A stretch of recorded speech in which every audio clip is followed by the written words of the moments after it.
Good. Round of applause. Good evening, good evening, good evening. Welcome, welcome, welcome. I am ESP, and welcome to ESP Speaks. My tech crew has been waiting to play that song all day. You know me from The Real Discussion with Rock Logic, Gary D, ESP, and that is why that jam sounds so familiar. I'm so happy to be here today. Today's my birthday, so happy birthday to me. So let's everybody get a little dance move in there. Come on, a left to the left and a right to the right. Hey, hey, hey, hey, hey, hey. Okay. And look at the world we're living in here. I'm wearing plastic gloves in a studio that I have always been in and a mask. I'm not going to keep it on, but I just wanted to kind of warm you up because this is going to be going on for a while, y'all. You got to find the ones with the little ear vents in the side because these masks all summer, for real. In fact, listen, I'm pretty much done with this. Whew, there you are. All summer we got to wear these. All right. Welcome to the world of COVID. And we're going to be talking today about PTSD in the life of quarantine because, you know, we've all been locked down for so long. I'm going to take these gloves off, too. It's kind of hot. And ladies and gentlemen, if you're wearing these gloves outside, please don't just rip them off and throw them anywhere. Remember, there's a specific way to pull them off. You grab that middle and you pull this one off so you're not getting any germs on anything, not compromising and touching anything. And then you dip through here and pull it right over, and 1, 2, 3, no contamination. And put them in the garbage. I'm out on the streets, we're driving around, and we see these things everywhere. Come on, really, you're spreading the virus unless you're putting them in the right receptacles. Okay, so back to this. Get up and stretch. Y'all have been locked up for a while. Quarantine is supposed to be over May 15th. You funny. My tech is funny. And on the board, I got Rock Logic, by the way. So, May 15th, we're coming out of the house, but you guys got to come out slowly, especially with the kids. We're not ready yet. Take it slow, one step at a time. But let's talk about what's happening while we're in here. Once again, I'm going to deal with two main things in this show. PTSD in the life, the normal life of any individual that has this ailment, and we're going to discuss how much it has impacted. And then PTSD in a quarantine situation, because at least those with PTSD on a normal day, we can go outside, we can enjoy things. But now having to be in lockdown, we're going to talk about that. Now, when you hear that phrase PTSD, most people associate it directly with veterans and military personnel. But other people do have it. I, for one, have it because I have a traumatic brain injury. But I want to speak specifically with two wonderful, wonderful people. I have as a guest today Captain Lesley Mose of the United States Army. She's retired. And Elder Andy Soto from the U.S. Army. He's a U.S. Army Ranger, Senior Tactical Advisor.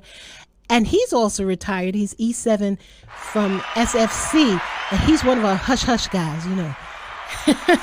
But we're going to have them with us, and they're going to join the conversation. And we're going to really sit and talk about this. It's actually a two-part show because we're going to be dealing with another theme later about the quarantine and what you did, how you can advance yourself. It's called Don't Waste the Reset. But for now, let's deal with the PTSD in a quarantine situation and how it affects people. So before I get started with that, I want to say a big shout out to our sponsors today, which is our mother company, Broadwalk Global Media. Also, one of our sponsors is Breathe CPR. They're located up at 892 Wyckoff. Their number is 718-497-3277. They do standard CPR, heart saver, ACLS, BLS, PALS. EKG, you name it, for all you nurses out there that need to recertify, give them a call because they are the best at what they do, and I actually work for them too. Thank you for the round of applause. Once again, that's 718-497-3277.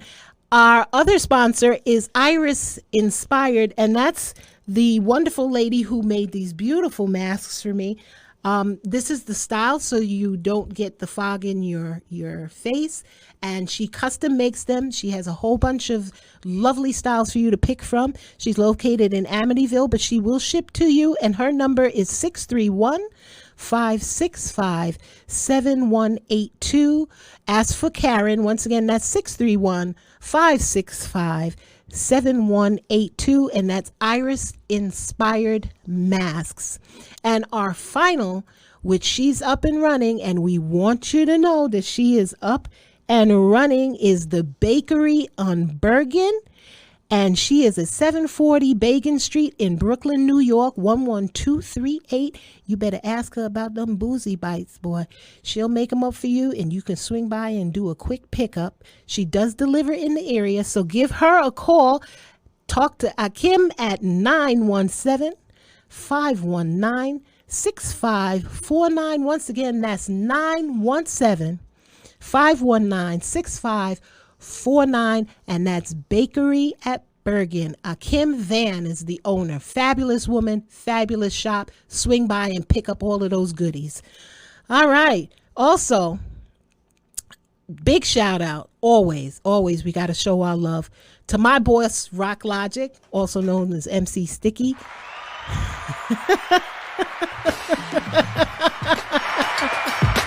And he also happens to be on the board acting the fool. And we have LG, Cutman LG of Universal Hip Hop Museum.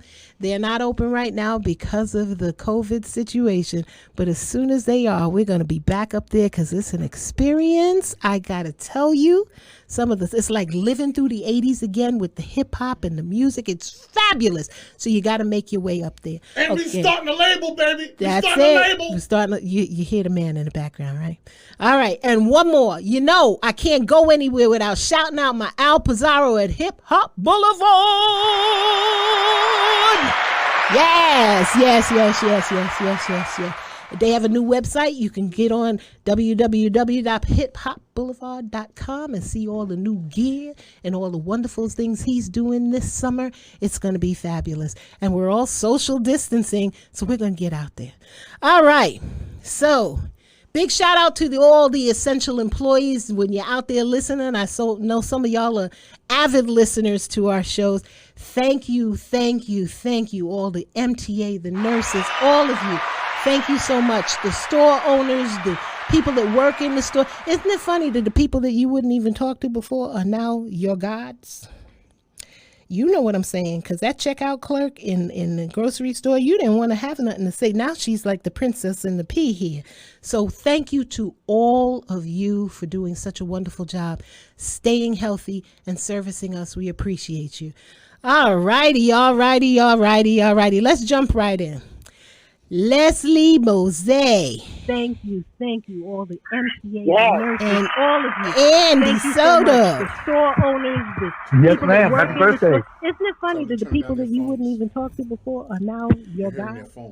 Okay, you guys, one of y'all got your phones up. We got to turn down our phones. Say, now she's like the princess in the pea. All right, hello, so we getting feedback. All of you. You got to turn down your phones. Leslie and Andy.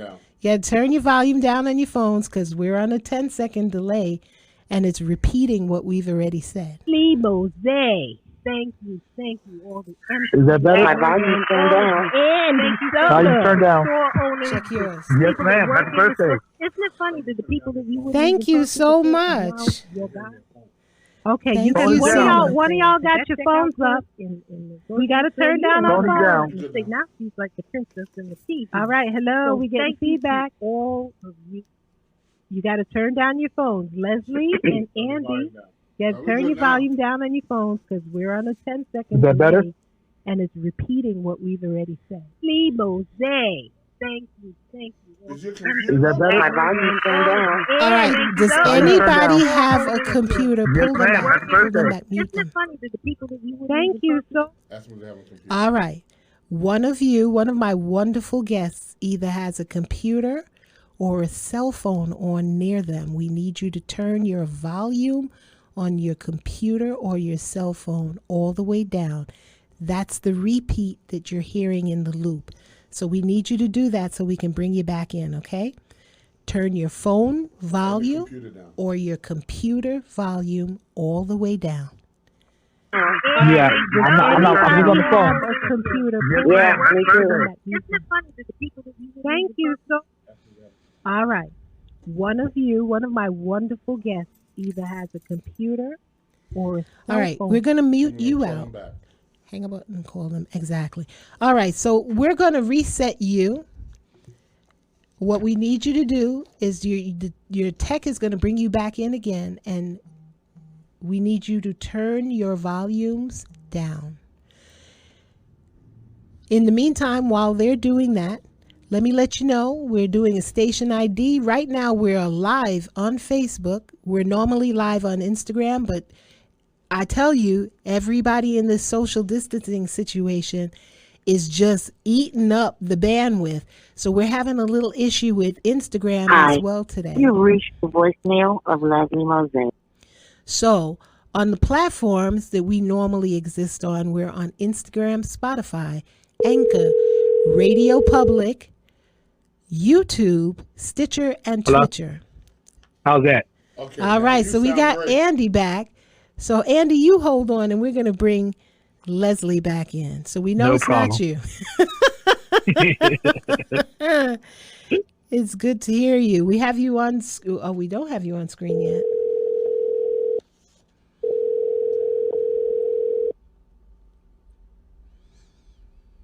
Hello.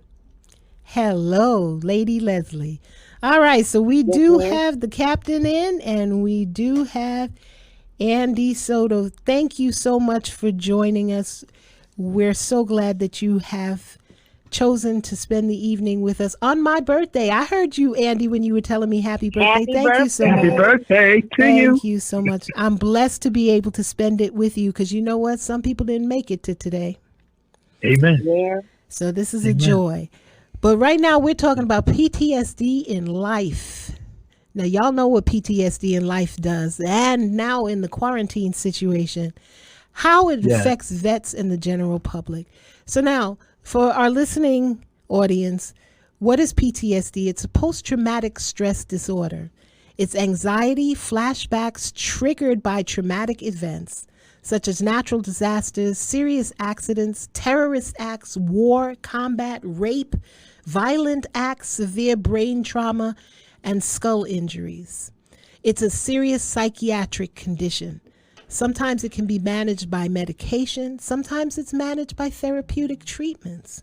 All of these things are available. You just have to know how to tap into the right resources for them. So now I've chosen the two of you to speak on this today because you know what, in this whole lockdown situation, you and I, all three of us have had some individual conversations, and I thought it was important. And I'm gonna shut up in 2 seconds. I thought it was important for y'all to take the floor and really verbalize that it's not just an issue for vets and how it really affects you in a quarantine situation as a person, because let's be real, 11 out of 20 of every 100 veterans who served in Iraq, just Iraq, has this ailment. 11 to 20 people out of every 100 soldiers has this ailment. And there were 3 million of y'all out in that war. That's a lot of vets. It's staggering. So having said that, I'm going to ask a question to both of you. PTSD, what does that mean for you? What is it to you? What has it done to you as a person? The floor is yours. Lesley, ladies first. Well, post-traumatic stress disorder has kind of turned my life upside down initially. to where the me I knew is no longer the me I am. Mm. So I've gotten used to a new normal with PTSD and having to find ways in order to deal with post-traumatic stress disorder and the things that trigger it, as well as trying to handle the people around you that notice that you're triggered and don't understand why you're triggered. Andy, is that the same case for you? Or are we in agreement with that statement? I'm definitely in agreement. For me, PTSD is definitely, I'm not the same person that I was when I was in high school or college, or even when I was in basic training. It changed my life. It changed the way I deal with people. It even changed some of my relationships with family members and friends. So that's what PTSD has done for me. Okay, Lesley, you said something very specific, and I know, Andy, you and I have talked about it, how people don't understand the effects of, even when with calling. Now, like today's my birthday, right? I have PTSD and I just don't want to pick up the phone. I see the calls coming in. It's like 200 calls I've had for the day. And some of them I just can't pick up the phone. And both sets of us, me, you and Lesley, have spoken individually on this particular subject. Having to manage how you handle people and then dealing with their feelings on how you manage them. Did you get that? Yeah. Yeah. Yeah. And I really, Lesley, you more so, because I really want you to talk about that, because that's big. That's big. People don't know how to manage what's going on with us. Exactly. Especially, coming back, and especially as a female, coming back from war. You're talking about a mother to whom I'm an only child. And so coming home back to children, friends that knew you prior to, and like I said, family members, especially close ones, when you're talking like parents that do not understand, even though they've been counseled, and your reactions, because your reactions are usually immediate. There is no warning when it happens. And so they are startled by whatever your response is, and they don't understand why you're having that response, because their normal statement is, but you're home, you're safe now. Why are you still having this particular reaction? And they don't realize that it's been ingrained into you and you've been trained. Yes. Okay. As well as, again, because of the things that come with PTSD, such as depression and extreme anxiety, among other things that you may have suffered, it is very difficult for them to understand why you will not pick up the phone. Why you don't want to go out at any particular time, but at some other time, you're ready to go out and have a good time and be around people, because it fluctuates and it doesn't stay the same, and that confuses them. Okay. I get that. And Andy, you and I spoke about that, but I want to ask you a question. And this is what I keep forgetting to ask both of you. And I'm going to let Andy take the lead on this. Do you remember what the moment of change was for you? Like I said, I had a specific event. I went through something that I can pinpoint. Oh, PTSD, that's what you've diagnosed me with. This is when it happened. Can you remember a specific incident or a specific change in behavior and what it was caused by that onset your PTSD? Okay, as far as what I saw and did, or as far as the first incident concerning PTSD? Both. Which you take it and run. Both. Sure. Okay, I can recall prior to me switching from joining the Army, I was in the Navy. And I was aboard the USS Midway, and it was stationed in Yokosuka, Japan. There was a fire incident on board the ship. There was an explosion going on, and we couldn't figure out where the explosion was coming from. So the fire marshal had set us to go to different compartments. I was the doorman to open up the door as the two men. I was supposed to go inside and investigate. I was one of the investigators, but I got late to the fire party, so they put me on the door, on the hatch. Mm-hmm. And when they realized where it was coming from, and every time the aircraft was taking off from the ship, the oxygen, along with everything else inside that compartment space, caused a combustion, which led to the explosion. And when they realized what was going on, they was trying to run back to me. My order was to don't open the hatch, Soto. Don't open the hatch. Uh-huh. The inner man inside me wanted to open the hatch because I wanted to save my battle plate. Okay. And I had to obey orders because I was taking orders from an officer. And so the next thing I know, a mass explosion came, and I watched through the peephole. I watched these three guys get incinerated, burnt to a crisp. Oh, my God. So I blamed myself for many years. Excuse me. I blamed myself for many years dealing with that situation. Because you were following orders. Because I was following orders. I switched branches a year and a half after that and went into the Army. Why? Because I thought I'd never have to see nothing like that again. Foolish me. I joined the Rangers, which is a special forces unit, light infantry, and I've seen men blown to shreds from IEDs, men killed, holding them in my arms, calling out my name,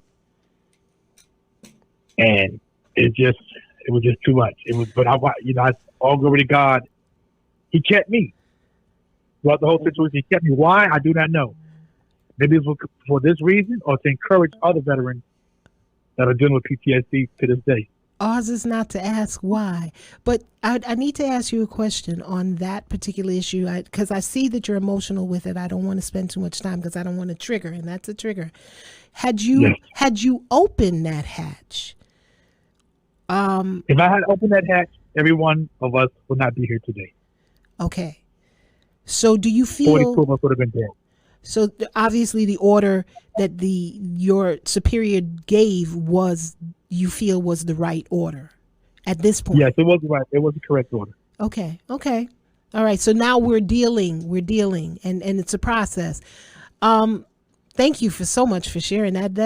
That's beyond traumatic. Lesley, you want to I want you to give us your input on that as well.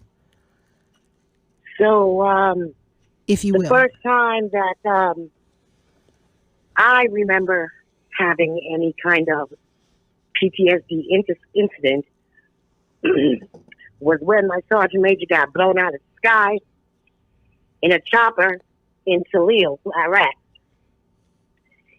And he was in pieces, body, placed in body bags and sorted, and as an officer, a personnel officer, we have to write families and tell them what's happened to their loved ones, mm-hmm. and those things. And I started having incidents, waking up at night and screaming and having that vision in my head continually ring. And that was my first bout with PTSD. Mm-hmm. Subsequently thereafter, again, like I say, having everything from, soldiers being killed to, by mortar fire and, ambush along the MSR, or committing suicide in their shoes, which is their containerized housing unit where they live, after coming off of a mission and having to go and account for their things, have them boxed up, and because personnel officers also, the personnel deals with casualty operations as well. Mm-hmm. So those were the first two sets of incidents that I can vividly remember that started triggering, PTSD reactions in me. Okay. And there have been more since then as well for both of you. Yes. Okay. Yeah. Wow. Because we would actually need a 10-hour podcast maybe to even touch the damage that all of these things do to the psyche. But I don't want to dwell on situations because they are important.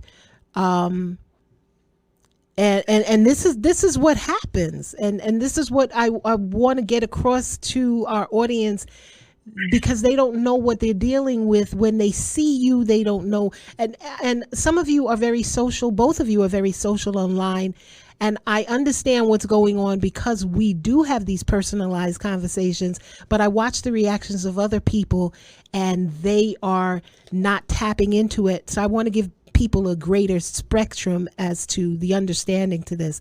So having said that, I know that there's a tremendous amount of depression. I know there's a tremendous amount of depression that goes hand in hand with this, but also I want to briefly touch on how you manage the depression for you specifically, number one, and what are some of your coping tactics, because here's the gift that I want to give the audience from the two of you. In hearing both of your stories just now, just those one incidents, and you've got many, both of you, if you can teach just in your words the audience your coping skills on dealing with something that major that they might be able to adapt and use every day in their regular lives, because our lives, we don't see things like that you've seen. The military, of course, sees things at a different level. But if there's a little piece of your coping technique or how you manage your stress that we can adapt as lay people to help manage our stresses, because not for nothing, everybody thinks what's happening to them is huge. I mean, we're all at home. We're dealing with the kids. You normally leave the kids with the teachers in school, and now we have to deal with the kids. Now we have to work from home. Everybody's got a big issue, but your tools that you deal with in these life-changing incidents can help people deal with the stresses that they're dealing with at home, plus show us another light on who our vets are. So the question is, how are you dealing with your depression, both of you? And what are your coping tactics? I mean, our cables are heavy enough that you can actually go back and forth in conversation as well. So just go with it. Okay. You want to start off, Captain? Oh, I can. So I know that, we all use several tactics. For me, a little bit of, church activity. Also, I can tell you that Andy himself is one of my coping mechanisms, because vets tend to do that with similar issues, is that when we need each other, we know we can pick up the phone and call.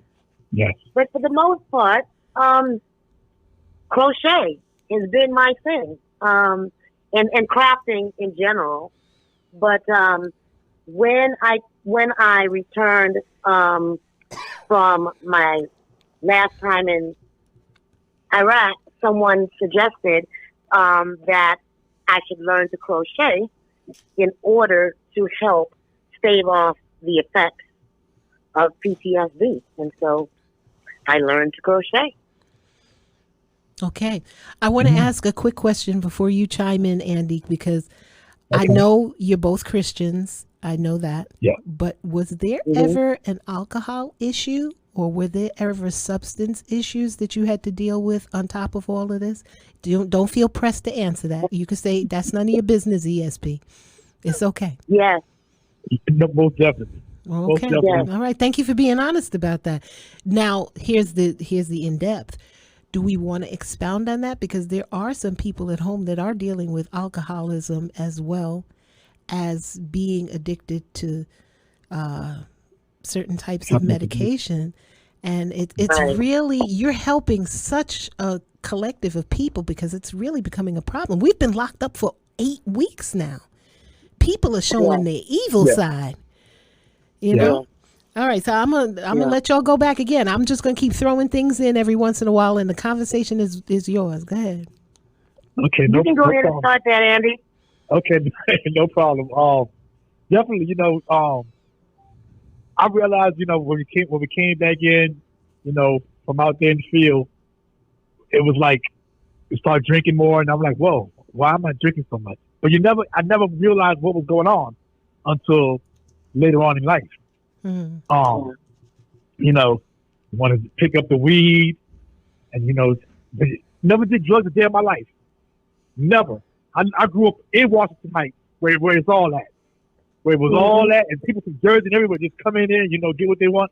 Me was handball, soccer, track and field, and music and art. That was my thing. That's right. And I didn't realize nothing about no weed, no nothing until later on in life. But I thank God for the change. I thank God for Him opening up my eyes. And as far as my coping mechanism, dealing with PTSD, the VA hospital will try to pump us up with so much medication. I'm on Prolozin, escitalopram, trazodone,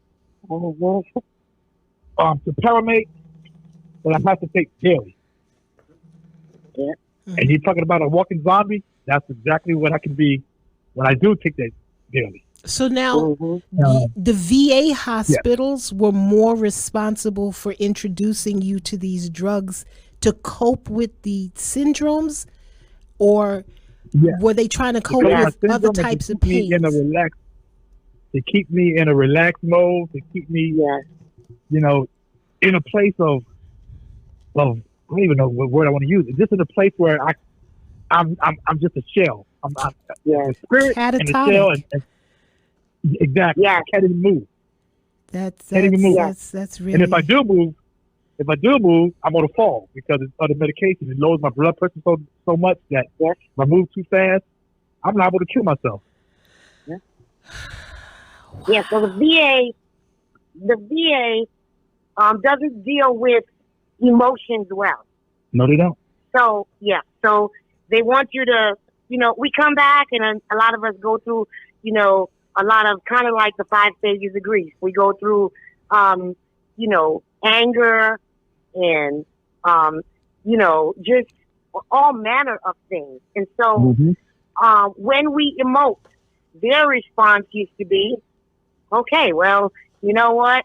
Give her, or she's got bad dreams. Give her praises for those dreams. And she's got, it's just one thing after another. Trazodone to help her sleep, and so on and so on and so on.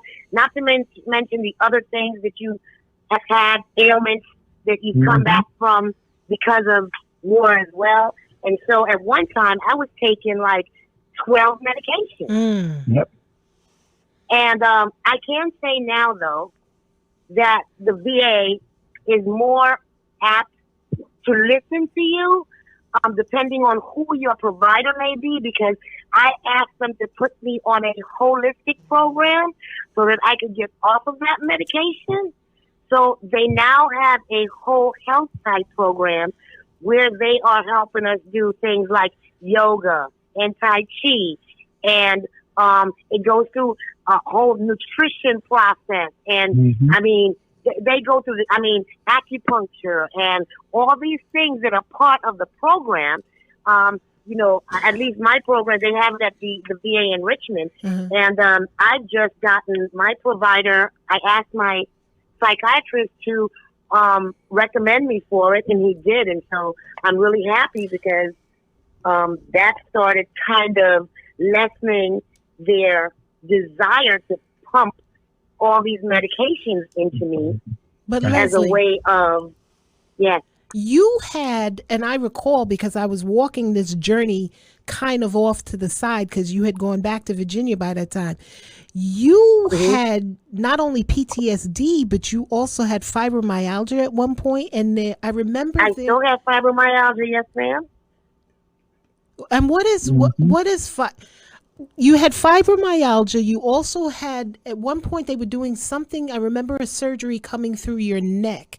Was that to Yes. approach something in your spine, and that was the entry Yes, point? actually, I had slipped discs in my cervical spine, and they were pressing against my spinal cord and about to sever my spinal cord. Okay, now those are And so they three. rushed me out of theater to have surgery. Those are three major ailments right there. So let's go. We did PTSD, fibromyalgia. What is that? Just So for the fibromyalgia audience. is constant pain, and it's more nerve pain that is not treatable by your typical medication. It just it doesn't respond to it will sometimes hurt immeasurably for someone just to brush up slightly against you. Yes. It feels as though someone hit you with mallet in your arm and they barely touched you. Because it's all of your nerve endings at once, and it's not one treatable access point to help you. Wow. And then now let's integrate that PTSD, fibromyalgia. Now let's integrate the surgical slip disc. Let's put that into the mix now, because we're actually up to maybe about 15 medications at the same time. Yes. So how did they treat? Did the slip disc surgery ever really do what it was supposed to do in terms of fusing that disc? Well, no, not really, because the bone is not fusing like it should. And so they gave me a bone growth stimulator to try to stimulate growth. I now have another level, so they fused C4 through C6, and now C7 is starting to do the same thing. They tried trigger point injections, you name it, I've had it, but in combination with the fibromyalgia again, they feel like that is what's making it even more difficult to treat. But how did the slip disc happen? Because I know normally, Andy, you used to parachute a lot. Were you a paratrooper at one point? Because you were special services. You did everything. Airborne Ranger. Yes. And I know when you jump. I suffer from TBI also. Wow. Traumatic brain You injury. just have a whole collective. Yeah. Okay, we're going to go through all of that. But I know when you're jumping, that jars your knees, and that usually shifts the spine out. But you were, Lesley, you were infantry. You were foot soldiers for the most part, right? I wasn't a foot soldier, no. How is your ailment directly connected to the spine? How did you get into the spine injury? It's a combination of, all types of training, physical training in the field. I rappel, all these things that they still had, an impact on my spine. Running with boots on, all the different things. Andy can attest to this. I mean, a lot of the things that we've had to do that the slamming of the sends that shockwave up your spine your body. and is very damaging to your spine. After that, remember, we carry all this equipment. All the equipment, 60 That's like to 80 80 pounds. to 100 pounds, Exactly. Yeah. Yep. Yeah. All right. And when you're deployed, you're wearing that constantly. Mm-hmm. Yep. You're not taking it off because, it's your protection. That's it. That's right. You're carrying your whole house on you. Lesley, I'm Exactly. going to give you a little break right now. And Okay. Andy, we're going to come back Yes, with ma'am. Andy because I want to take you both through the ailments, and then I want to deal with your own personal coping skills and your own personal treatments as to what is actually helping you outside of the medications and the surgery. What are you doing that's actually helping you surmount all of these things? But take us into your injuries and how the damage happened. Well, my TBI happened when I was jumping out of the plane. I hit the wing of the plane and got a big old nugget on the side of my left forehead. I had like 27 stitches. It went deep, but everything is blurry at times. It's I have plastic tear duct in my left eye also because of that. But besides, it really doesn't bother me. The only thing is just vision is a little blurry, and I get headache, major migraine headache. Okay, you're saying, are you saying TBI, the original injury that you stated? It was T as in Tom, B as in baby, I as in Indian? Right. Traumatic brain injury. Traumatic brain injury. Okay. I just wanted to make sure that I heard what you said. Yeah. Some guys get it. Mine wasn't from an explosion. Mine was actually from hitting the aircraft. Okay. The wind shifted and I hit the aircraft. Okay. But were you jumping at the time? Yeah. Yeah. Okay. Wow. Yes. Yes. And thank God you survived this. Thank God I survived it. I was knocked out cold, but I survived it. All glory to God. But my major thing is this post-traumatic stress syndrome. How I deal with it, first of all, I deal with it through Christ. My wife doesn't think so sometimes because, she says I let the PTSD get the best of me. But it's hard to say, it's hard for her to understand at times. She tries to, my family tries to, my sister tries to, friends try to, but it's hard to tell someone something and you really don't think they can understand, period, unless they experience some form of post-traumatic stress syndrome themselves. Which in life, someone actually does. Like you said earlier, there's different forms of PTSD, not just in the military. They have to live through it and deal with it. You really do. Exactly. Exactly. Christ is first of all, is how I deal with it the majority of the time, being active in church.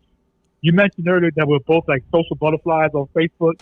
I think that's a way for me to cover up my pain and my hurt at times. Because I get on there, I'm like happy-go-lucky. Oh, Andy's back. But as soon as I get off that thing and look around these four walls, and like you said, especially right now dealing with this COVID-19, my wife works in New York in a hospital in Brooklyn, so I'm here the majority of the time by myself. Not being able to go out like I want to, that's a stress killer. It's a stressor, and it's like, and it makes me angry.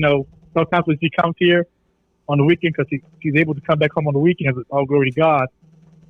And I get upset because I'm like, I want to go back to New York, but I'm like she said, there's nothing for me to do in New York right now. What am I going to do? Go there and sit in the house there? Because going out is actually part of the therapy for a PTSD patient. Yeah, for me. Like right now, the beach, once the government says we can go back on the beach, not just to exercise, the thing is for me is the water. Go out to the deep end and just face the deep end of the water and pray. And okay. That's my zone right there. And what a lot of people don't realize is you're a minister. Yes. Yes, and you don't outright say it online. You indicate through your actions, you indicate through your posts, but unless someone directly asks you, they don't know, they don't understand that what they're watching is a ministry. And see, for Lesley, it's the crocheting, it's the help of her balance. And I want to get back to her quickly because Lesley has a business, and I want to really touch on that because I'm looking at the time constraints. I really want to touch on the business. And you also have a ministry where you deal with, you have a very beautiful men's ministry where you go into the prisons. The prisons, jails, And all of these things are important because they're tools, they're coping tools. These are the coping tools that I wanted to get to, because what you're exhibiting to our audience is you've chosen not to fall into the medication trap. You've chosen not to Right. fall into the substance trap. You've Right. chosen, Lesley, not to fall into the depression trap. But in other words, you take your energies and redirect them into, she has some lovely crochet pieces that Yes, I she does. have. She also does woodworking. Lesley, we've got to take 5 minutes for you to tell us about that. And I want to spend another 5 minutes with Andy in the ministry, because I want to make sure I get everything that we're talking about with this particular subject in the hour. You can hang out with me afterwards, but I just want to make sure I touch every level of who you are with regard to this pandemic and how it's affected you. So I'm going to shut up now, and I'm going to give you guys 10 minutes to roll with it. Lesley, tell us about the business. Andy, tell us about the ministry, how we can help, what we can do, where we can buy, what's your websites, how do we tap into you, and go. Okay, so my business name is La Mose Creations LLC, and Mose is spelled like my last name, Mose, phonetically Mike Oscar Sierra Echo. And I do crochet dolls, most of them with a ethnic theme. But I do all kinds of what is called amigurumi, so dolls and cartoon characters and these types of things. I also do, I make ornaments, like no-sew ornaments on like a foam ball or heart shape or whatever shape. Mm-hmm. And I've started doing that for Donate Life, because I had a friend that donated her kidney, and that's what started me down that road. And I do a lot of woodworking. I make pens and, oh my gosh, a little bit everything wood. So ice cream scoops and all kinds of everything. And that helps me to keep my mind focused, to stop from falling into depression, and to, not allow myself. I watched all of my friends fall into this. They stop living. Yes. They stop living. They refuse to have any more emotions. They refuse to really deal with anybody else's emotions, and they shut themselves down. And I didn't want to become that. And so that's kind of where I went with this. And I just quit my website because I didn't really like the way Pixel was doing things. And I'm having somebody redo a website. But you can find me on Facebook. La Mose Creations, you'll find me. Or I have an Etsy shop, so you can look for La Mose Creations on Etsy. And the things that I have made and I'm selling are in my Etsy shop there as well. And I also have a presence on Instagram, same thing, La Mose Creations. Okay, and for our audience, she did spell it out for you. She did give you the track number, but I know you probably didn't get it all because some of you are tuning in a little later. I'm going to have all of that information listed on ESP Speaks, which you are already a friend with because you got the notification. That's why you're watching us. I'm also going to put it on our mother company website, which is Boardwalk Global Media. And you can also contact me at espspeaks.com, and you can also email me if you need information at esp@espspeaks.com. And I will be able to get that information for you. Lesley, is there a phone number that you can give us that you're comfortable with the audience having so they can contact you, or would you prefer them to continue? Ma'am. Okay. They can, sorry. Go ahead. No.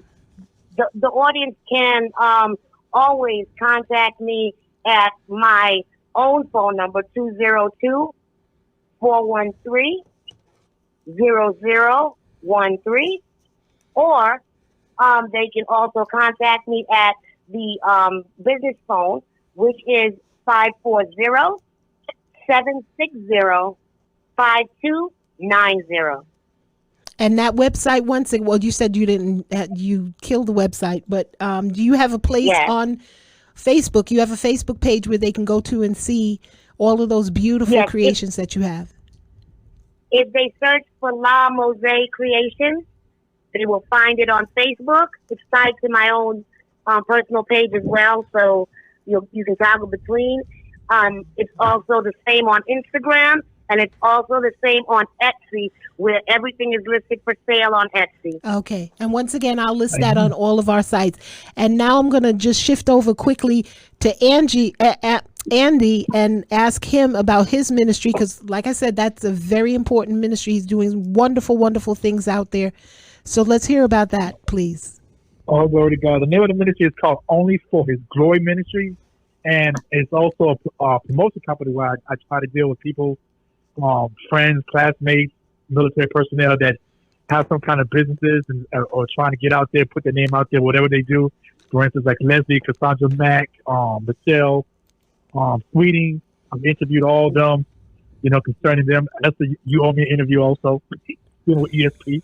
So, so that's one of the things with promotion. But on the ministry side is I go out, I try to promote people, and bless people through cards to inmates, so they can send home to their loved ones. Some of them don't have no kind of funds, or their funds are depleted, and no loved one really wants to be a part of their life right now. So I try to send them cards into them so they can mail back out to their loved ones, so that they care. So that's part of the ministry, and I go out there and try to ministry and share the word of God through the jails in Norfolk City Jail and stuff like that. Does that card ministry have a specific name? It's just part of Only for His Glory Ministries. That's all it is. Okay. And, every year, all glory to God, last year I was blessed with enough finances, and the year before that, but Lesley Mose was the only one that gave, and it was a blessing. It helped me last the whole year. And so every year I try to go out and ask for donations for that ministry. But I'm blessed to have to go. I don't have to ask somebody for nothing for the next 2 years, because it all worked out. All glory to God. People just started flooding in with the donations. All glory to God.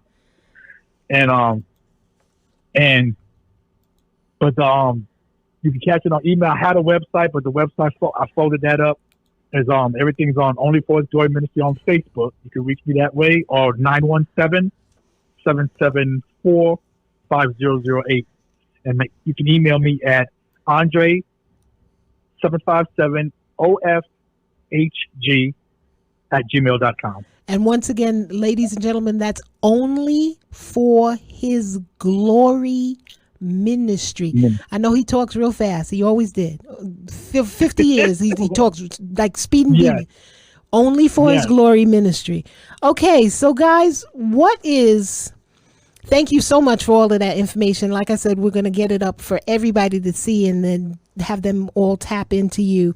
What is the main piece of information that you want to give the listeners today to leave here within their brains? What do you want to stick from both of you? What do you want them to take away from this, other than your websites?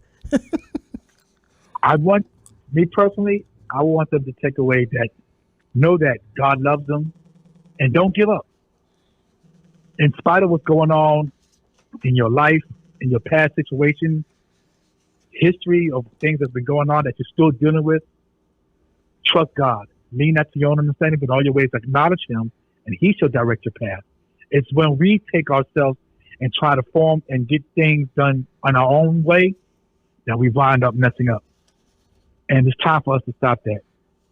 And also dealing with this COVID-19, please, ladies, please, gentlemen, take your time out there, be safe. There's a lot of people down here where we're at in Virginia that don't wear masks, that's walking around like there's nothing going on, that is just, everything is back to normal. This is the new normalcy. To be social, to practice social distancing, and to wear some PPE gear. Okay. And I'll leave with that. Now, while we're setting up for Lesley to answer that question, I'm going to open the phone lines. And if there are any people out there who have heard our two wonderful guests speaking and want to call in at this point, we're going to open the phone lines so you can ask them questions, or you can state something with regard to what we're talking about. I'm only going to open the phone lines for 5 minutes because this was really about information and getting the information out there as to what they're dealing with, how they're dealing with it, because I thought that was very, very important. You have a whole sector of the populace that has been locked in to their homes, and you don't realize that their reaction when you see them out on the street, you feel that they're just angry people and they're disgruntled people. They are not. Their coping mechanism has totally been robbed of them because of this situation, because of them being locked up, because of them being in lockdown. Part of the coping mechanism was for them to be able to deal with the situation and being out. And I think we have a call right now. I'm going to take this one and see what's happening here. Ezra? To accept, press 1. To send a voicemail, press 2. Goodbye. What happened there? Okay, well, Ezra, we did get your call. We didn't send you the voicemail. So, Ezra, if you're online and you can hear me, call back because we did see you. We did answer it correctly. Once again, I was saying that there are a whole sector of people who really do need to venture out of their homes. So we understand it's not just, oh, we're in COVID, we're all locked up.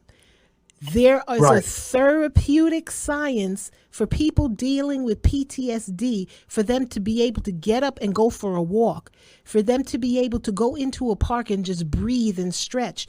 It's necessity for a certain amount of people that need to have this done. So just back up, give them a break when you see people outside and they acting a little funny, because sometimes it's not what you see that's affecting them. It's what you don't see that's affecting a lot of people. So be easy. We all need to be easy. And thank you for that. Yes, Pastor, we all need to put on these masks. Certain people feel that they're above these masks, but that's all right, because we'll be visiting them in the hospital when they figure that out. Exactly. Well, the callers are not calling back. I had several callers, but I don't work with random calling. I let my guests talk, and then I open the phone lines in a certain period of time so that we can take calls back to back and they don't interrupt the flow of what we're talking about. But right now, we're going to take a quick break. We're going to go to commercial. And if you'd like, you can stay on with me and continue to be my guests. Or if you want to bow out, you can bow out. I'd love to have you with me, because our next segment, we're going to be talking about don't waste the reset. The quarantine COVID, what did you do in the time that you were locked inside, and what could you possibly do, because you still have time.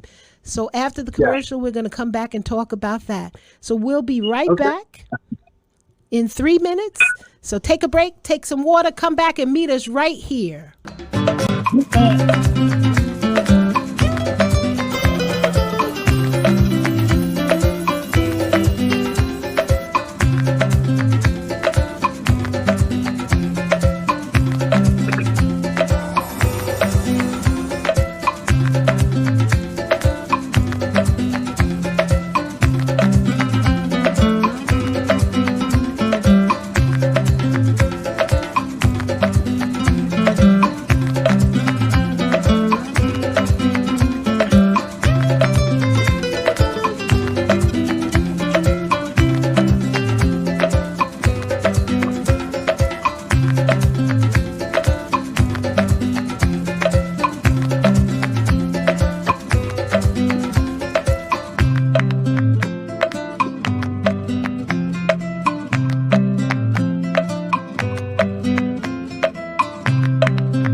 What's good, everybody? It's the great one, Dana Dane, and you're listening to The Real Discussion with Rock Logic, Gary D, P.S.D, and Robin.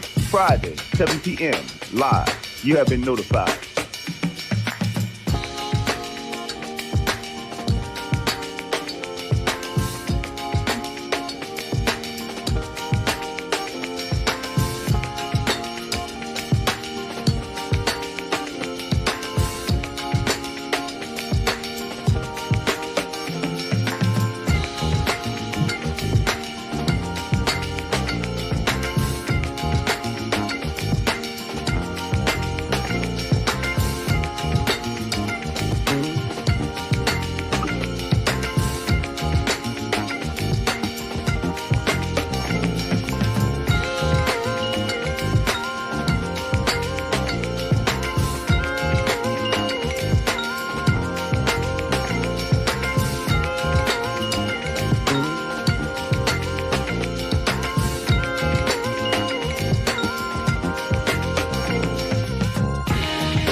yes, yes, yes, yes, yes.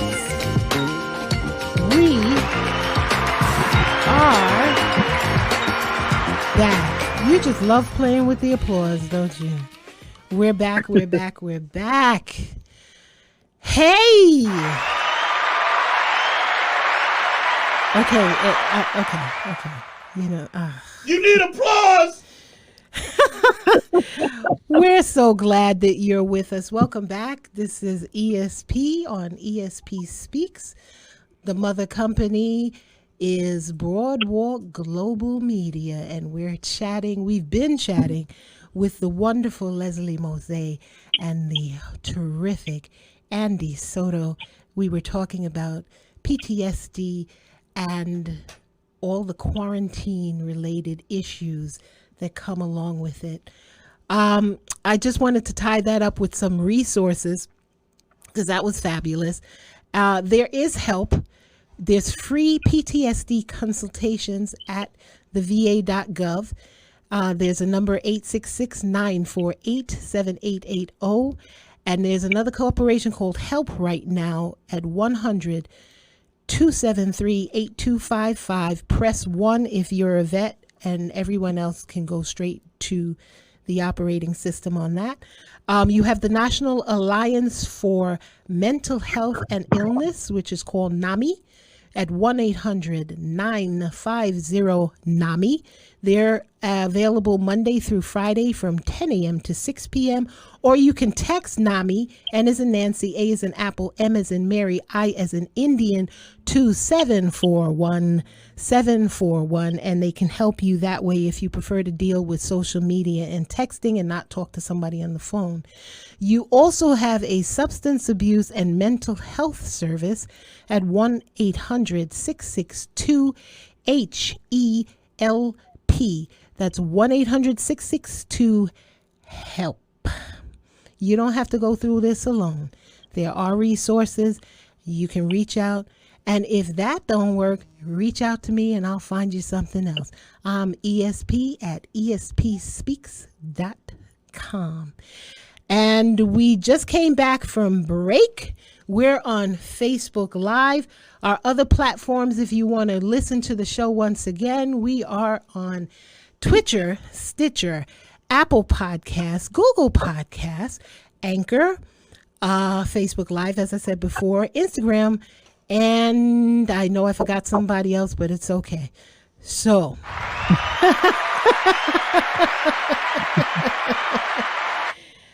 we're going to move on to our next segment, and our next segment is Don't Waste the Reset, the quarantine reset. So, here's the idea of what's happening with this. Once again, welcome. I'm ESP. I'm a musician, educator, life coach, and talk show host. You formerly know me from ESP. I am ESP on The Real Discussion with Rock Logic, Gary D, ESP, and Robin. And I'm chilling and relaxing once again, still with Lesley and Andy from the United States Armed Service. They're both retired veterans. And they're going to hang out and help me talk about what you did in your quarantine. Did you waste it? Did you eat? Did you binge watch? Or did you level up? Did you do something that's going to help? I'm going to tell you what I did. Oh boy, here we go. I painted my house. This crazy man yelling behind me. I painted my house. He painted the whole house and then stripped and waxed the floors. Day by day. It took me 2 weeks. I had to have a purpose. You know, some people just want to be heard. Right now, he's a then talking I brought head. a picture. I brought pictures. I brought a clock. I did all kinds of stuff. I hooked the crib up. Boy. 2 weeks, best of my life. Then I went on unemployment. We have more than enough mics in this studio for you to mic up instead of yelling at people, but I digress. So let's make some sense of it all, ladies and gentlemen. We're all at home. The city, state, New York is a ghost town. We spent a lot of time in the field because we're in the respiratory industry, so we were very integral at the beginning of this. We were still out fitting masks, doing all kinds of things, doing testing. It was a joy to go through Manhattan, and it was just you, me, and the lamppost. But now people are starting to come back out again. But then you had the refrigerator was your best friend. I swear to God, my refrigerator said to me, "You back here again?" several times. Every time the kids opened it, you could feel the joy. It was like a swinging door on the refrigerator. A lot of people were working from home. Of course, the kids were home because the schools were closed. They still are. That's a whole nother mess. I'm going to have to do a whole show just on how they're going to restructure the schooling system, because I don't know how we're getting out of this one. But having said all of that, what is it that, what are we getting a beep on? We good? Okay. Technical difficulties over there, but he got it. What are you doing for you? And if you're hearing this, I'm going to keep the phone lines open the whole show for this one, because we had the phone lines just for 5 minutes on the last one. So just call in. Are you leveling up? Are you making you better? Are you doing more exercising? Are you eating better? Is your health going to be improved? Are you learning a language? Are you doing something to upgrade your social skills? Besides TikTok, I've never seen so many people over the age of 67 on TikTok in my life. It's not pretty, y'all. It's not pretty. It's not pretty. Old folks, it's not pretty. I can say that now because I'm an old folk. It's not pretty. Put down the TikTok and let's do something substantial. How about teach your child script?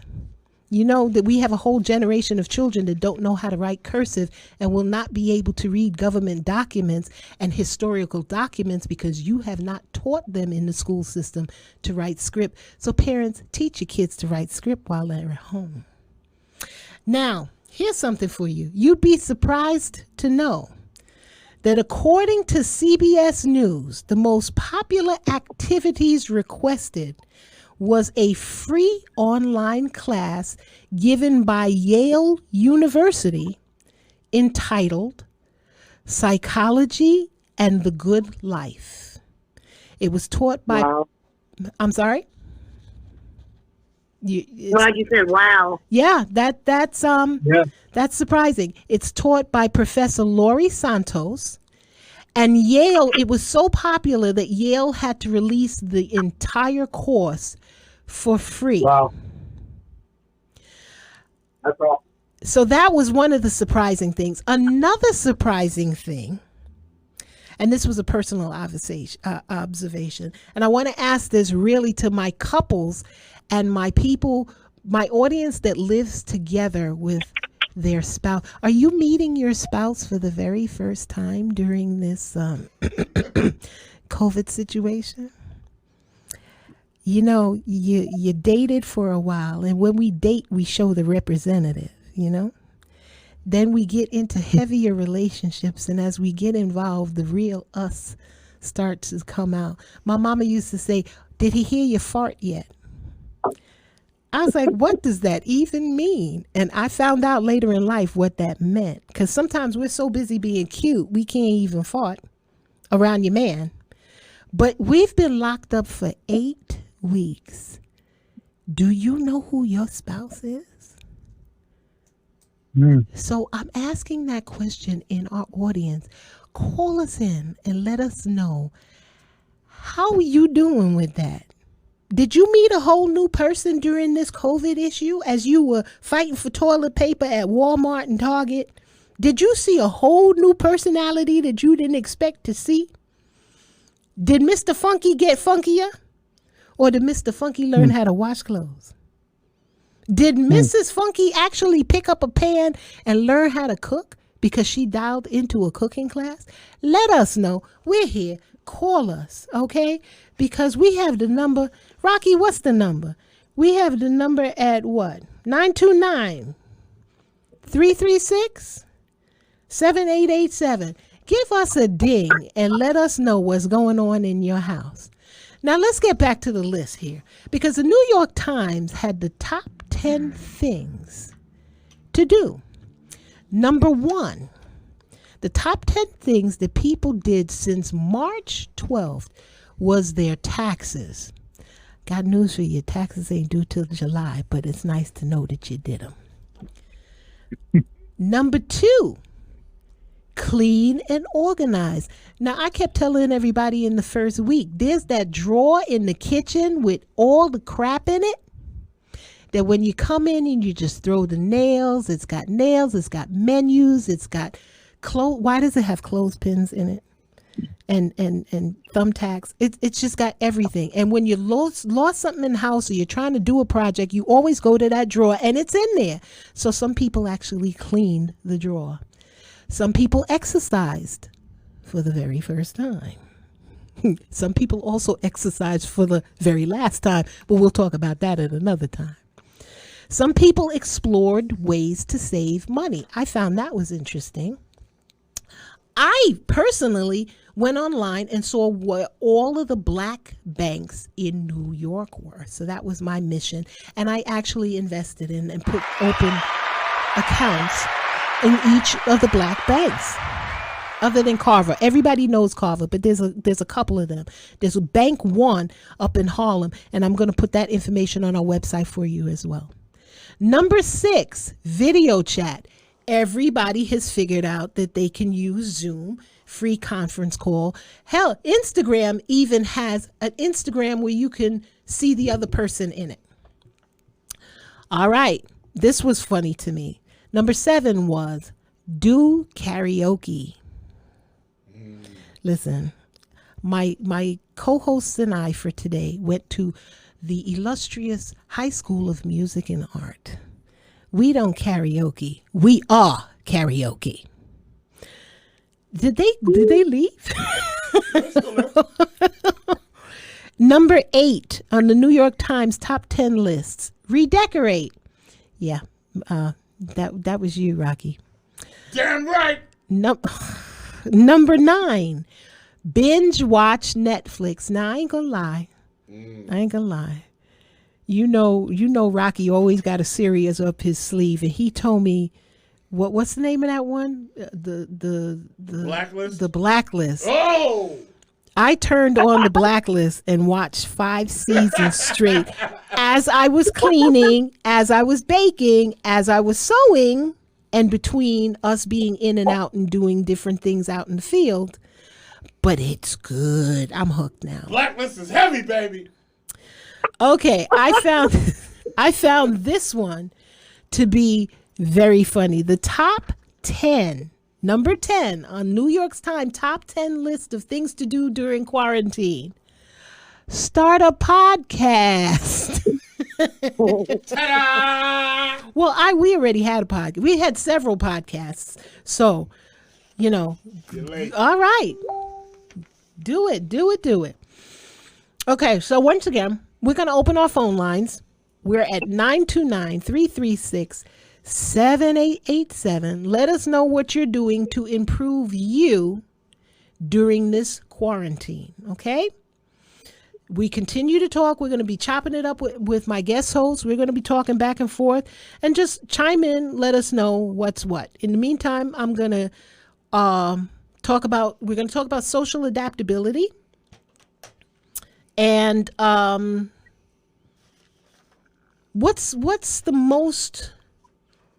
are you going to be doing at home? Here is a big question for you, and this is for the audience. This is going to go on for quite some time. We've already been locked down for 8 weeks. Since March 12th is really when we started.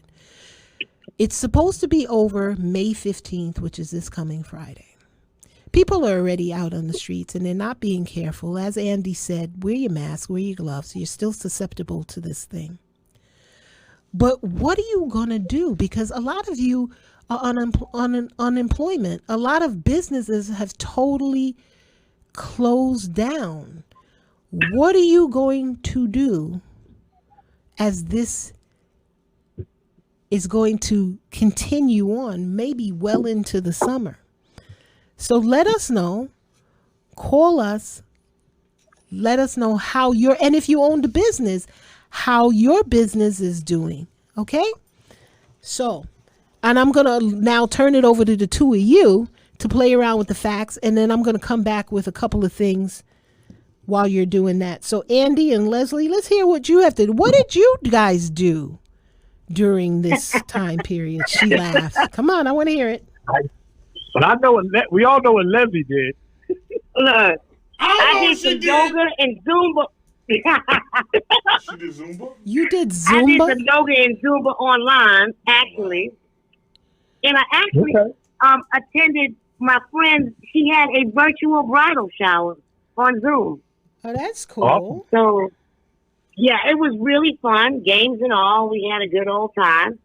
And, oh, look, we line danced. So our line dance instructor took us out in a parking lot in her cul-de-sac, 10 of us, and made sure we socially distanced with masks on and had the doggone music going, and we line danced. Okay. Awesome. Yeah. That's cool. That's awesome. And Andy, what did you do? Well, I was born compared to hers. I just did mostly, watch. I never watched CNN. My wife watched MSNBC and stuff like that. I got tuned into that so much it was ridiculous. But it worked out for me because I've learned so much about what's going on nationwide, worldwide, that it helped me develop my ministry and take it to another level. We're discussing right now is about everything that's husbands or wives, what the changes has been. But at the same time, and I hate to even add this in there, there's been a lot of domestic violence going on in homes during this time frame since the COVID-19 has taken over. And it's crazy. And there's no way for them to run. Nowhere to run. Set of facts. Mm-hmm. We have certificate holders for your job earn 37% more than workers with just a high school diploma. Now, here's why I'm saying that. If you're home, who's dialing? Somebody's dialing. Yo. Are you trying to tell me something? We're on the air. What? You're on the air. Oh, hey. What's going on? Who's this? How's everybody doing tonight? Oh, hey, Ralphie. How you doing? How you doing, guys? How's everything? How's everybody? Thank you for having me. Wow, you're listening to ESP. I didn't realize that you were listening to ESP Speaks. This is our boy, Ralphie. Ralphie, yes, it's so good to hear from ESP. you. So listen, we're talking about the lockup, the quarantine, and what people did during the quarantine. What did you do during the quarantine? And what are you going to do to better yourself? What did you do? Did you take advantage of the quarantine or did you just hang out? Tell us. Well, no, I took advantages of doing things at home I normally just do, got to go out with my dog a lot. And not only that, me and my sister designated ourselves to help out the family, like with that. My mother can't leave, and it's sad that I couldn't see her for Mother's Day, but, I wasn't the only one, But other than that, I try to keep, only what I need and the bare essentials. Because some people I see out there just getting things that make no sense to get, you know what I mean? But other than that, I just mainly take care of my mom, and once in a while I go see Rock. Yeah. We crossed paths a couple of times. That's great. All right. Well, it becomes spiritual. It becomes spiritual in a way. You kind of get more in touch with yourself than you ever did before. Yes. Did you, other than mom, were you delivering to any other people, like care packages and stuff like that? No, I was looking to get into that because I wanted to, help out in some way I can. So I'm figuring out how I'm going to do that. But no, I'm going to get to do that. So I would like to help people out. Awesome.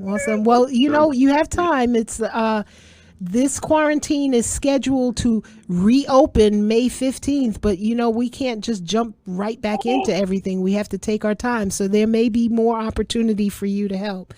But thanks so Oh, much. no, definitely. I mean, I hope they don't jump in too fast because they really need to take their time with this. They really do. Yeah. Other states are like, and then with Trump telling people to go against their own states, it's so stupid. Unbelievable. Okay, well, we're not going to be a political show today. We're going to save that That's for true. the Okay, real that's right. discussion. You're right. We're going to be a helpful show, a thoughtful show today. That's right. Okay.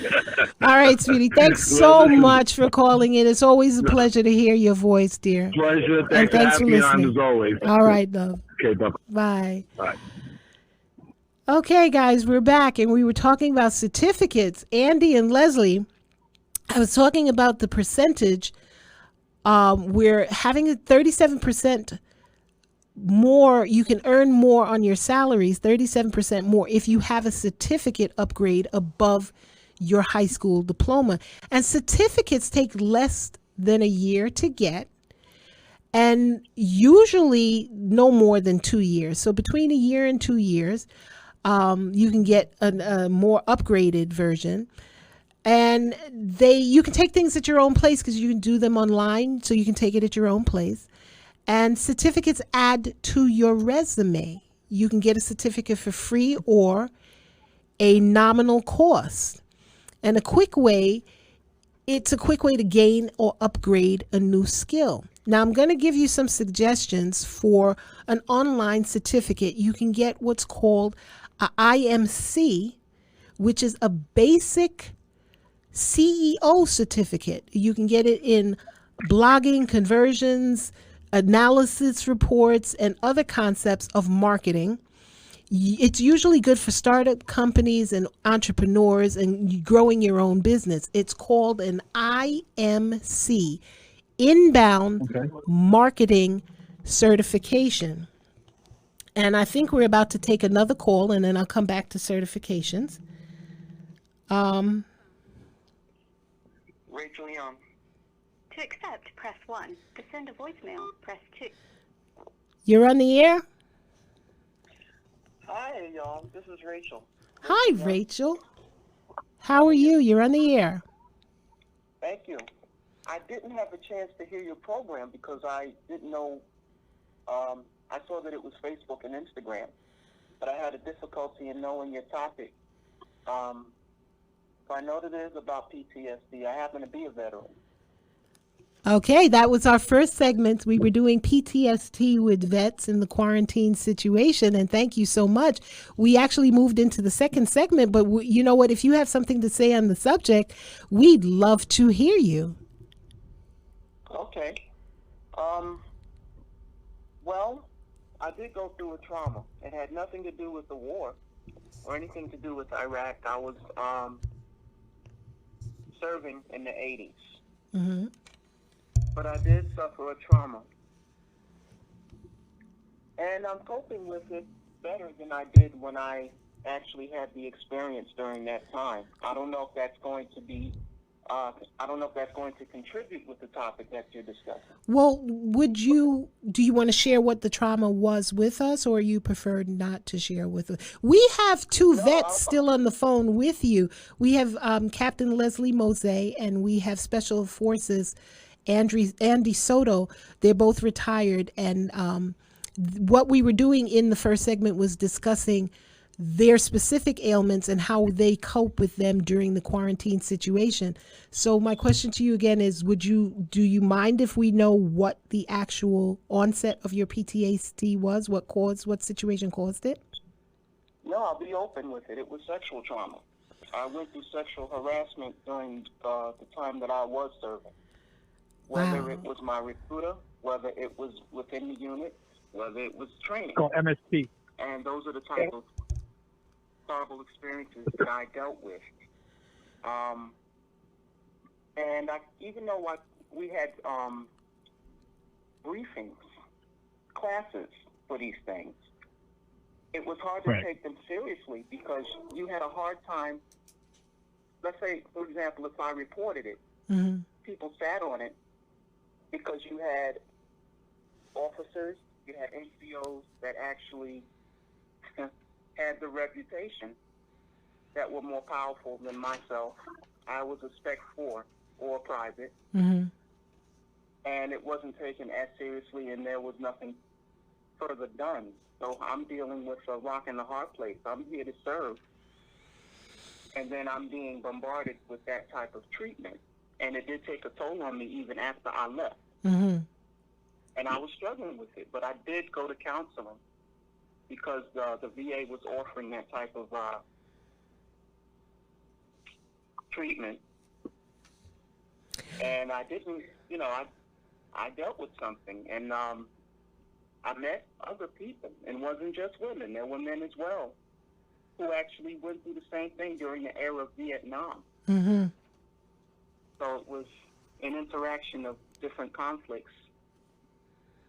You know, when I hear things like this, I'm always flabbergasted at the fact, because I know that they have the training.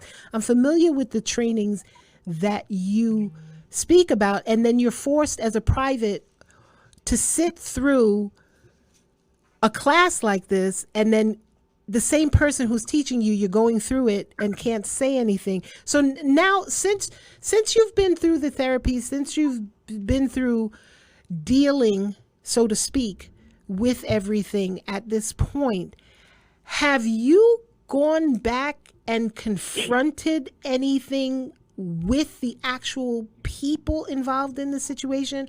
Have you taken any action against the military being outside? Have you filed any criminal reports, or is there a way to confront the situation on being not enlisted anymore? At this point, it's not that I'm not interested, but a lot of years have gone by since I've gone through it. So I don't even know if these particular violators are even alive or dead. It's been that long. I reported it at that time. Mm-hmm. And again, it was not taken seriously to the point where there was no investigation. Pretty much it was their word against mine. And that was the extent of it. Nothing further was taken. No further action was taken. Has she applied for benefits? And I would have triggers. Benefits, I yeah. would actually go off on anybody if I felt a man was looking at me crazy. Rachel, hold on a second. Andy, repeat that. I want to. Well, he's suffering from what is called MST, and a lot of men in the military, all branches, suffer from that. And the question I want to know is, has he applied for the benefits? Andy is asking, can she hear Andy? Andy is asking, have you applied for any of the benefits, because the condition, classification of the condition or reporting that you're talking about is called MST, and he wants to know if you've applied for any of the benefits for this. I've never applied for the benefits. No, I didn't even know I was entitled to them. Andy, she doesn't know she's entitled to them. Yes. Remember, I'm National Guard. I'm not a regular. I didn't go regular Army. It doesn't matter. It doesn't matter. I was lucky. I felt lucky enough to actually get the counseling that I got. Okay, all of these are armed services, so you are entitled to these benefits. Now, Rachel, let me ask you something. You said that you've been listening to the podcast. Are you able to hear, other than my voice, are you able to hear, because we have different lines tapping in, are you able to hear them speaking? No, I'm only able to hear you, and I wasn't able to find your podcast. I didn't know if you were on Facebook or Instagram. I went on both platforms. Okay, we're on Facebook right now. We're on ESP Speaks on Facebook. And Lesley is trying to give me some information to make sure that you hear. Lesley, go ahead. So I was just going to say that I'll be more than willing to help in any way she needs to. I am an MST survivor as well. Yes. But I have a pen. Okay. I'm going to ask you, hold on one second, because I need to get her into this call. Okay. Tech, I need to get her into this call. All right.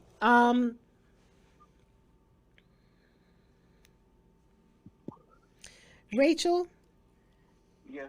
I'm gonna take your number. I'm trying to find you here. This 917 number. I'm not gonna say it out loud. This 917 number. That's you, right? Yeah. Okay. I'm going to call you because I need you integrated because Lesley has some information that may be able to directly pin both of the vets online, may have some information that might apply directly to you. Your phone number ends in 82, correct? Yeah. Okay, hang up and we're going to call you because we want you integrated into the call, okay? Okay, no problem. All right, dear. Lesley. Yes. I'm going to bring her in as part of the conference because I want her to be able to have boots on the ground with the two of y'all. Because that's what we're here for. That's what this podcast is about. Hello? Rachel? The 1-800 number for this call?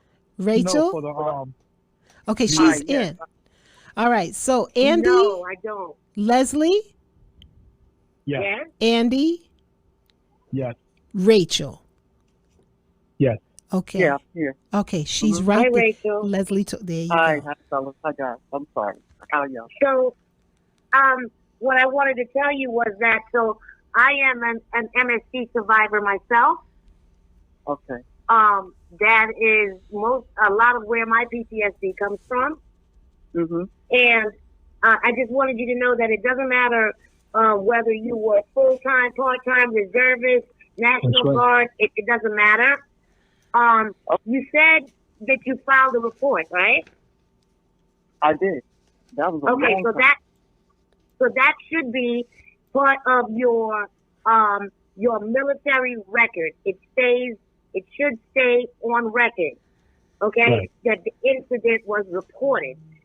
The VA can take that, okay, and then have you do an exam that will, and I don't mean physical exam, but they'll bring you in to talk to the personnel there, which is called a compensation and pension exam, to determine,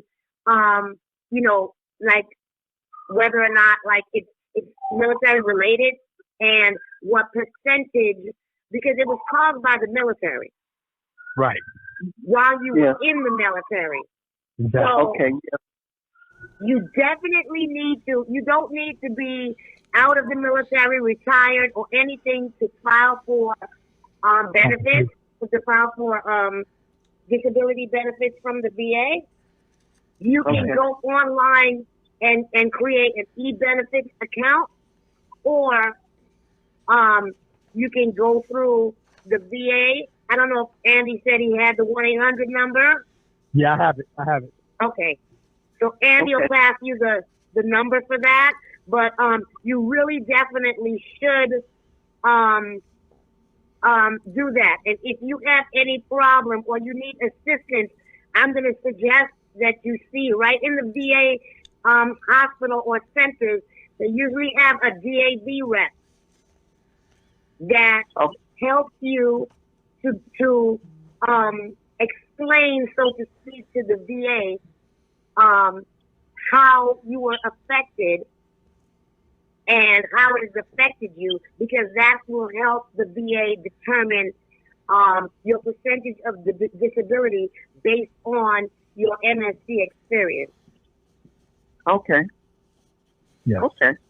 Right. I'm okay. And you also want to, were you, my main question is, were you honorably discharged from the National Guard? Okay. Absolutely. So that's a plus right there. That's a plus right there. And my second question is, this happened to you while you was in the recruiting stage, you stated? It started from that period up until when I served. Up until when I served. Yeah. So you was considered pretty much right there. You was almost like active duty. So you was in a transition with your active duty status to go to basic training. So you do qualify. As Captain Mose said, you need to go online, pull up e-benefits. And if you have any problems, and if you have any problems, here's the 1-800 number. Okay. You have a pen and paper nearby? It's 1-800. 827. Yes. 1000. Very easy number to remember. 1-800-827-1000. I've written And it every down. class, you stated that you took some classes also, correct? Dealing with MSP? I took therapy sessions at the VA. Okay, that's good. You need to have those paperwork, find those paperwork. When you do your claim report on e-benefits, add that to it. That's going to help you get your percentage. Yeah. So you can get some money for what had happened to you. Okay. Okay? Okay. And I'm sure Captain Jose Lesley will also help you out in any form of fashion. That's wonderful. Okay. Rachel, I'm Thank so you very glad. much. I'm so glad that you called in, and I'm so glad that we could help. And here's what I want you to do for me. Him and those applause are really wrecking me today. Rachel, here's what I'd like you to do. My tech is he's playing with all of the buttons. He's just so happy to be back in the studio. So he's exercising every button, particularly the applause button today. Oh, God, here he goes. But here's what I'd like, Rachel, because I want to make sure that you can stay in contact with us, and I want to make sure that we can be in contact with you. So please drop me an email at espspeaks.com.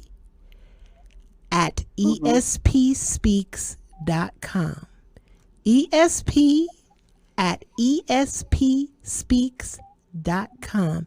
Just give me your information. I'll connect with you on Facebook. I'll load you into our regular system. So whenever we do a podcast, it'll send you a notification. You just hit the notification and you're automatically in the show with us. Okay? Okay. Sure. And thank you. very You've been much. so awesome. Thank you for listening, and we look forward to hearing from you again. Thanks for sharing, Rachel. Okay. God bless. God bless. Take care. God bless. You And too. here he goes with the applause All again. All right, Wow. guys. Bye-bye. right. So we're gonna tie up with these certificates, because this is real important information as far as I see it. You can actually have a certificate. Some people haven't finished college, but you can do a certificate that would actually add to your resume and your abilities at work. So the last thing I left off with before Rachel chimed in was a project management professional course, which is called the PMP.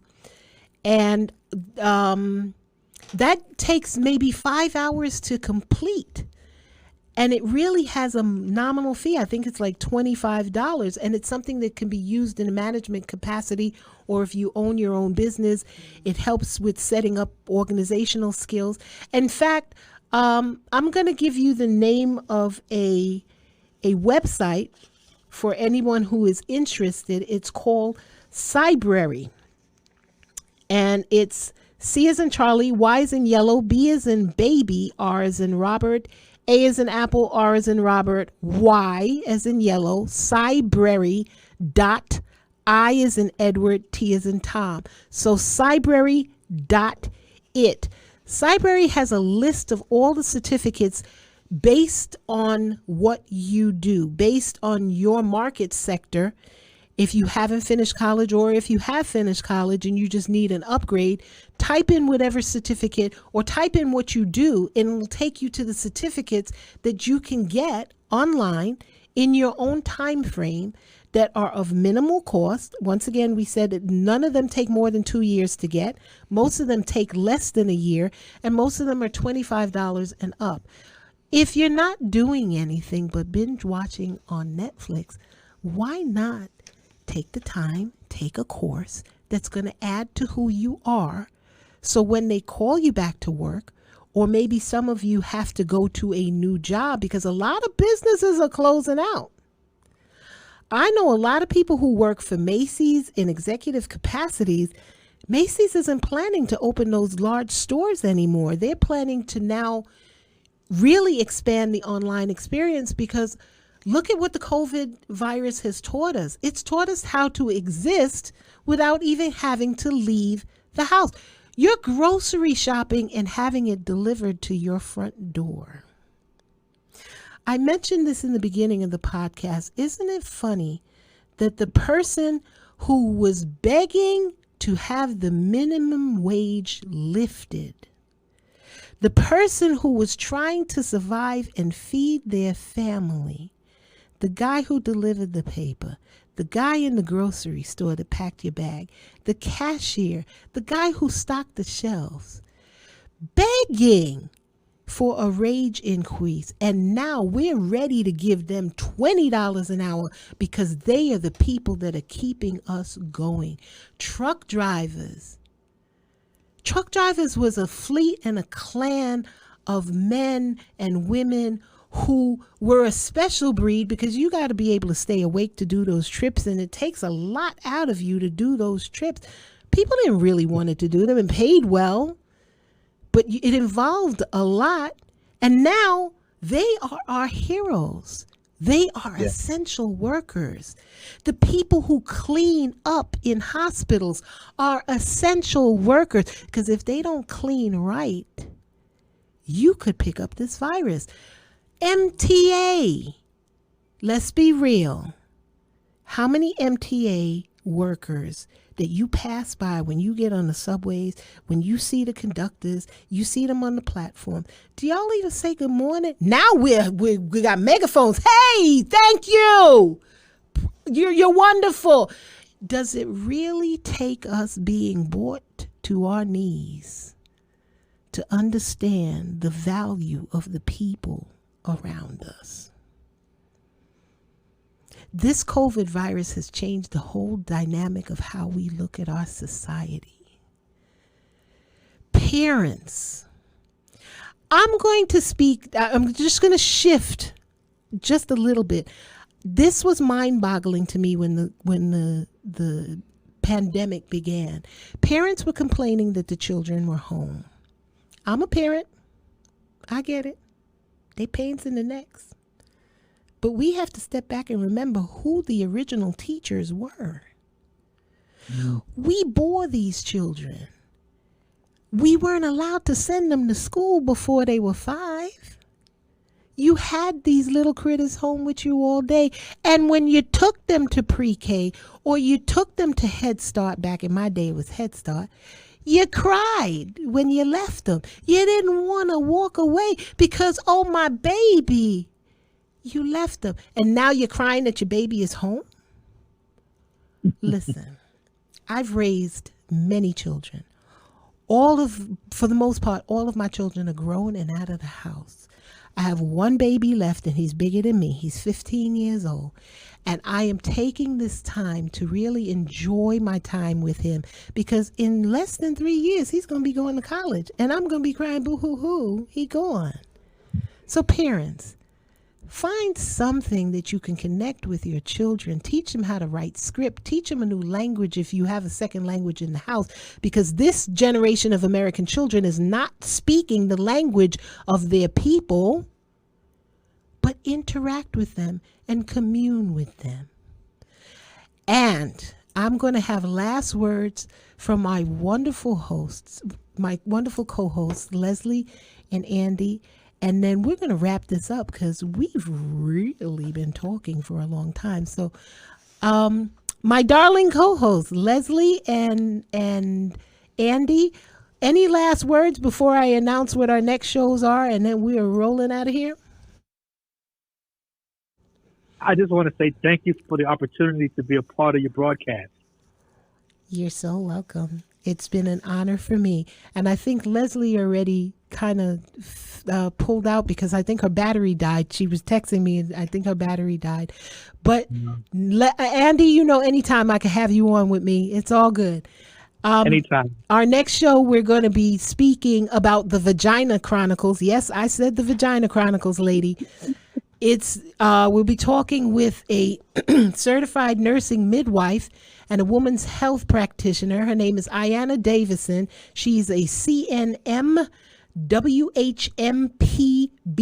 That's a whole lot of letters behind her name. She's almost a doctor. She's chosen to stay in the nursing field so she can become a midwife. So she hasn't gone into being a doctor yet. And we'll be talking about pregnancy, fertility, menopause, childbirth, and the village that we know now and so much more. So join us again next time on ESP Speaks. Once again, we exist on so many podcast levels. We give you an extra special perspective. Somebody just texted me and said, what does the ESP stand for? It's an extra special perspective. So we'll see you next time. We love you. Thank you so much. Andy, come back and visit us sometime. Have a great evening.